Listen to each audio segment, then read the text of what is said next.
YSR Congress party కార్యాలయంలో మాజీ మంత్రి దివంగత నేత జగ్గంపూడి రామ్మోహన్ రావు 71వ జయంతి కార్యక్రమం సిటీ ప్రెసిడెంట్ మాజీ మేయర్ సుంక శివప్రసన్న సాగర్ అధ్యక్షతన ఏర్పాటు చేశారు.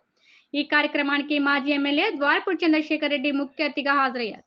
ముందుగా దివంగత నేత జగ్గంపూడి రామ్మోహన్ రావు చిత్రపటానికి పూలమాలలు వేసి నివాళులర్పించారు. అనంతరం వైఎస్ఆర్ కాంగ్రెస్ పార్టీ సిటీ అధ్యక్షురాలు సుంక శివప్రసన్న సాగర్ మాట్లాడుతూ ఎంతో మందికి రాజకీయ ఓనమాలు నేర్పి ఉన్నత స్థానాలకు చేర్చిన మహోన్నత వ్యక్తి జగ్గంపూడి రామ్మోహన్ రావు అని కీర్తినిచ్చారు. ఈ కార్యక్రమంలో మాజీ కూడా చైర్పర్సన్స్ రాగిరెడ్డి చంద్రకళ దీప్తి, మాజీ కార్పొరేటర్లు కరపబాబి, ధర్మ, సంగాని నందం, రాగిరెడ్డి అర్ణవ్ కుమార్, నాయకులు సుంకర విద్యాసాగర్, పేర్ల రజని, బ్రహ్మానందం, చెక్కా చక్రవర్తి తదితరులు పాల్గొన్నారు. నమస్కారం. ఈ రోజు జగ్గంపూడి రామ్మోహన్ రావు గారి జయంతి సందర్భంగా మన ఎమ్మెల్యే ద్వారపూడి చంద్రశేఖర్ రెడ్డి గారి ఆధ్వర్యంలో వైఎస్ఆర్ కాంగ్రెస్ పార్టీ ఆఫీసులో ఘనంగా ఆయనకి నివాళులు అర్పించడం జరిగింది. జగ్గంపూడి రామ్మోహన్ రావు గారి గురించి చెప్పుకోవాలంటే ఆయన చాలా గొప్ప వ్యక్తి. ఎందుకంటే అందరికీ కూడా రాజకీయంలో ఏ విధంగా ముందుకు వెళ్ళాలి, ఏ విధంగా ప్రజలకు సేవ చేయాలని చెప్పేసి ఆదర్శంగా తీసుకోగలిగిన వ్యక్తి ఎవరైనా ఉన్నారు అంటే అది జగ్గంపూడి రామ్మోహన్ రావు గారు.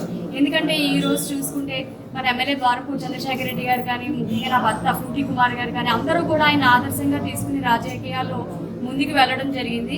కాబట్టి అలాంటి వ్యక్తిని ప్రతి ఒక్కళ్ళు కూడా యువత ముఖ్యంగా తెలుసుకోవాల్సింది ఏంటంటే ప్రజలకు ఏ విధంగా సేవ చేయాలి, ఏ విధంగా మన దేశ భవిష్యత్తుని కాపాడాలని యువత ప్రతి ఒక్కళ్ళు కూడా అలాంటి నాయకుల ద్వారా నేర్చుకుని యువత కూడా రాజకీయాల్లోకి వచ్చి ప్రజలకు సేవ చేయాలని చెప్పేసి ముఖ్యంగా తెలియజేసుకుంటూ ఆయన్ని ఈ రోజు తలుచుకుంటూ ఇక్కడ ఎంత ఘనంగా నివాళులు అర్పించడం అన్నది చాలా గొప్ప విషయము. కాబట్టి ప్రతి ఒక్కరికి అలాంటి నాయకులను ఆదర్శంగా తీసుకుని ముందుకు వెళ్ళాలి. మన జగ్గంపూడి రామ్మోహన్ రావు గారి 71వ జయంతి సందర్భంగా మన పార్టీ ఆఫీస్లో శ్రీ ద్వారపూడి చంద్రశేఖర్ రెడ్డి గారి ఆధ్వర్యంలో ఈరోజు ఆయనకి నివాళులు అర్పించడం జరిగింది. జగ్గంపూడి రామ్మోహన్ రావు గారు అంటే ప్రజలకి చాలా అందుబాటులో ఉండి ఎప్పుడు కూడా ప్రజల పక్షాన కోసం పోరాడిన వ్యక్తి జగ్గంపూడి రామ్మోహన్ రావు గారు. మరి అటువంటి రామ్మోహన్ రావు గారిని ఆదర్శంగా తీసుకుని మన ఎమ్మెల్యే ద్వారపూడి చంద్రశేఖర్ రెడ్డి గారు కూడా ఇప్పటివరకు ఎన్నో కార్యక్రమాలు చేయడం కానీ ఆయన ముందుగా స్వీకరించి ఈ రోజు వరకు కూడా ఎన్నో మంచి పనులు కాకినాడ పట్టణ ప్రజలకు అందించడం జరిగింది.